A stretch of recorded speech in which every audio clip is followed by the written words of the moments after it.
Alright, hi everyone, and welcome to another Mighty Ginkgo tutorials. My name is Zero, and I'll be your instructor for this lesson. Alright, so this is like the fifth time I try to do the tutorial, because when my husband is home, you know we always do something stupid, and then it ends up with me laughing hard and messing up the whole video. So, fifth time's the charm. So, in this tutorial, shut up, I'm working. Alright, so in this tutorial, I'll be showing you how to take the hair that you make in Vroid Studio and put it into Blender where we can use it for Second Life. This is a tutorial that I've been wanting to do for so long. Ever since I first started making tutorials on rigging, how do you make hair was the second question right after, and I was always like, I don't know. So now I'm so happy that we have a way to make hair, and it's so easy. With that said, you're going to need a few programs in order for it to work. You'll need the Vroid Studio itself.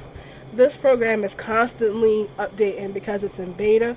It's updated 3 times since it came out just 3 days ago. It seems like it's an update every day with this.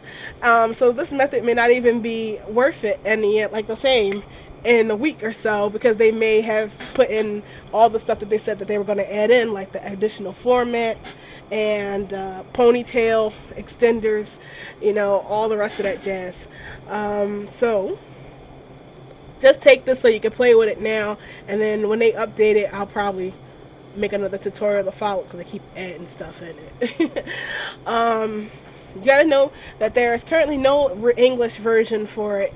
This program is in Japanese. I'm slowly translating all of it. I probably could have been done if I wouldn't stop to play with it. Stop playing with it, so there might be a delay on the English version because I can't stop playing with this program. It's just too much fun. I don't know what else you need. Oh, you'll also need Blender 2.79 because the plugin we'll be using for it to convert it into something usable only works in Blender 2.79. Now, for me, for the sake of showing you how to rig, I'm going to be using Blender 2.72 as well as 7.9. Import it in with 7.9 and then export it out and use it in 7.2 and keep working from there.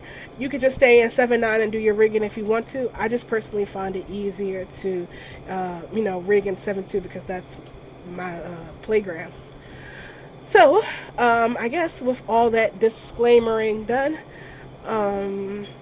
we can actually get into the meat of the tutorial and show you how to make hair easily using these 2 programs.